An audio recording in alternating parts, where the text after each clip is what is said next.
Good morning. Today we are going to do day 7 of AMI. Before we get started, I just want to say I am recording inside today. There's a high-pitched beep that's occurring in the background, like it just did. It's because the battery's going out on one of the fire alarms in the house, the smoke detectors in the house, and because of social distancing, I can't go to Walmart and pick up a new battery, and it's honestly driving me a little bit crazy. But we're going to work past that. So, page 2 of nonverbal communication. When you think of nonverbal communication, the first things that you probably think of are like facial expressions, hand gestures, body language. What you probably don't think of is the human sound that's used to transmit language to others, also known as our voice. But indeed, the sound that we use, not the words that we use, but the sound that we use in order to transmit those words, does fall under parts of nonverbal communication. And the highness or lowness in the sound of our voice is used to show our emotion or the type of message that we're trying to get across. So, for instance, do you use a high or a low pitch if you are trying to be threatening or challenging or to show that you're serious?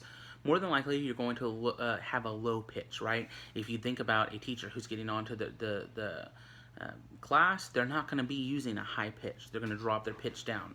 The same thing if two teenagers are squaring off to fight, like in the pavilion. They're not screaming, "Come on, man, come on." No, they lower the pitch and, "Come on, let's go, let's go." Why? Because our pitch sends off our seriousness. The same thing if you want to appear friendly or if you want to appear non-threatening, then what happens when we're talking to babies, when we're talking to animals? It's like, "Oh, how are you?" The pitch of our voice goes up to show that we're friendly, to show that we're non-threatening.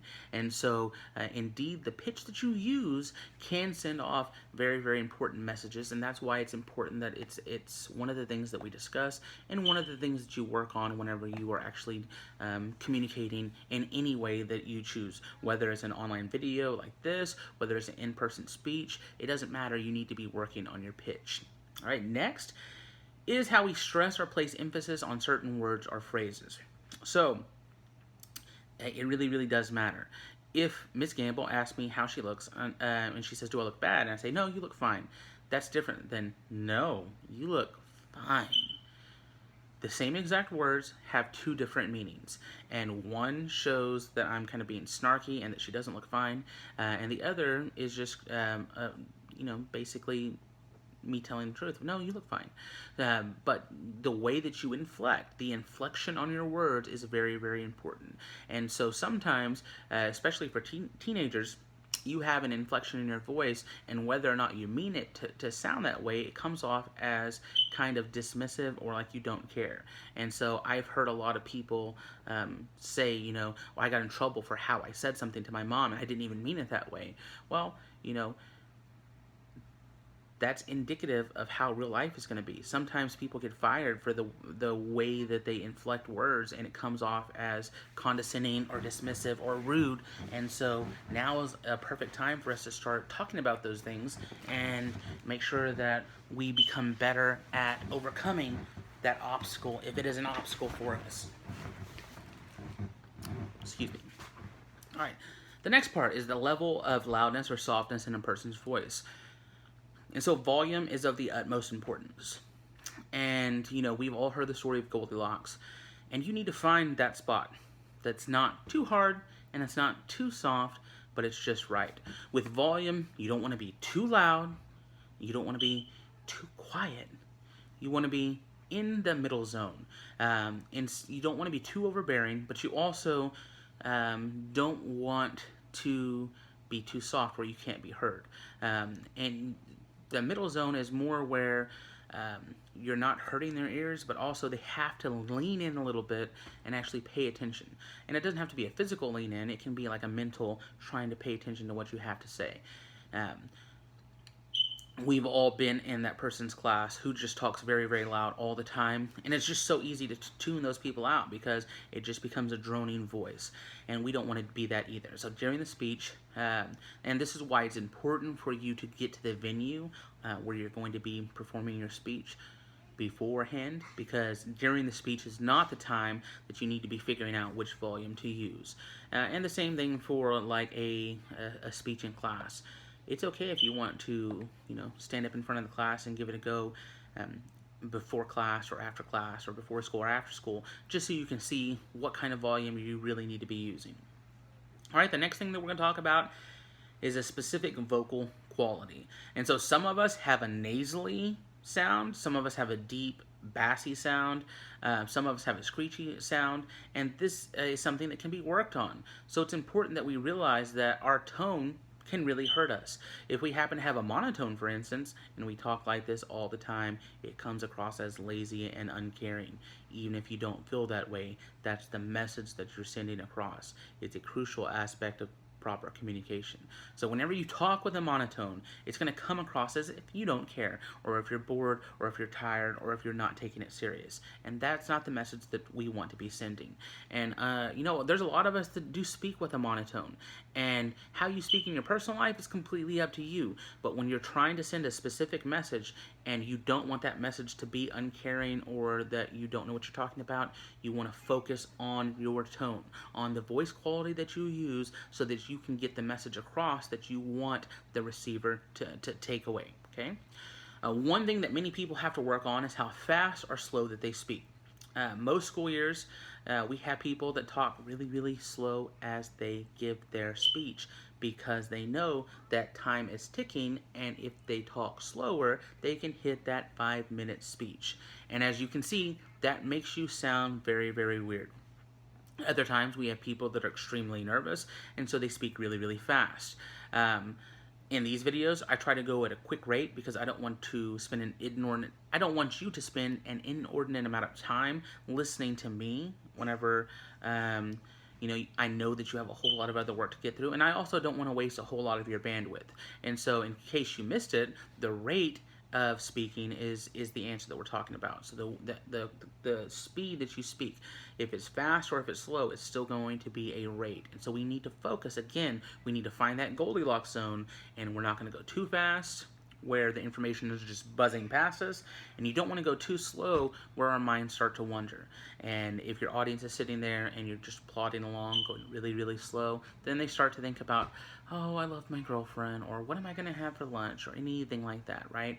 And so you want to make sure that your speed is going at the perfect amount, which does take practice, just like everything else in life. All right, the next thing that we're going to discuss is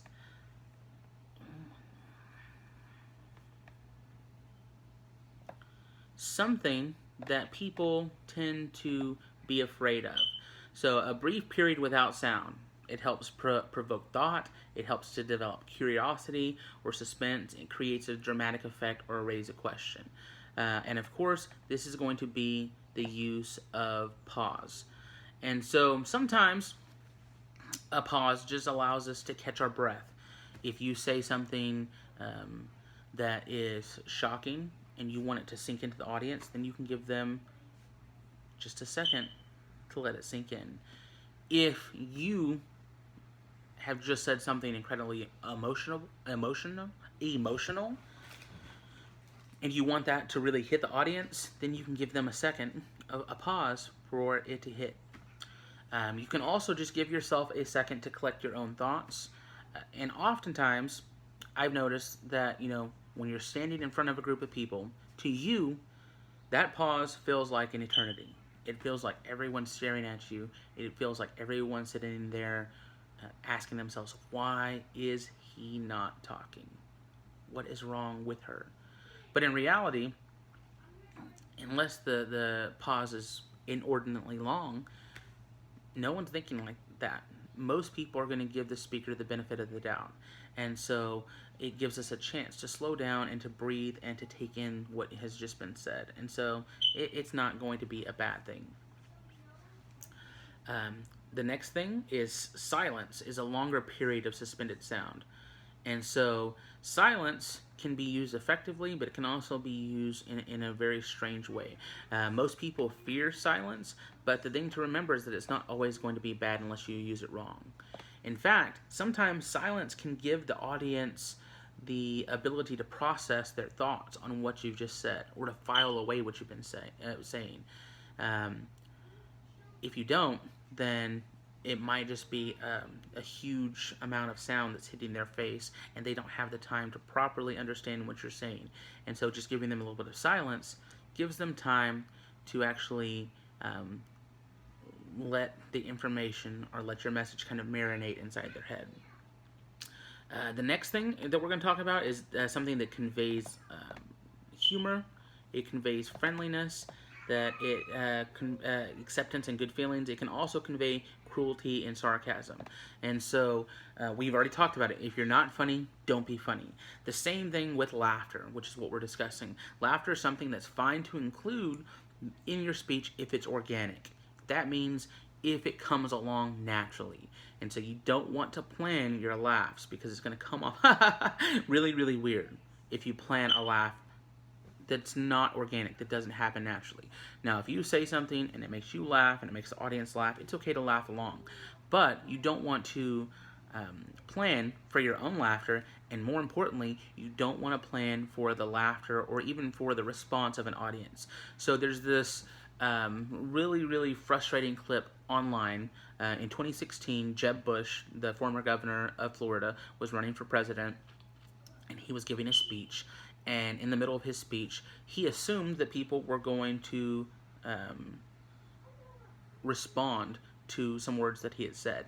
And so he stops, he gives them silence, and then he says, "Please clap." And it kind of became a running joke in 2016 of "please clap." And you don't want to be that type of person who is assuming people are going to laugh, people are going to applaud, people are going to do any of those things. If they happen naturally, that's different. But we have to assume that they're not going to happen. And if they do, that's when you can effectively use silence to allow the laughter to dissipate, and then you can continue on with your speech.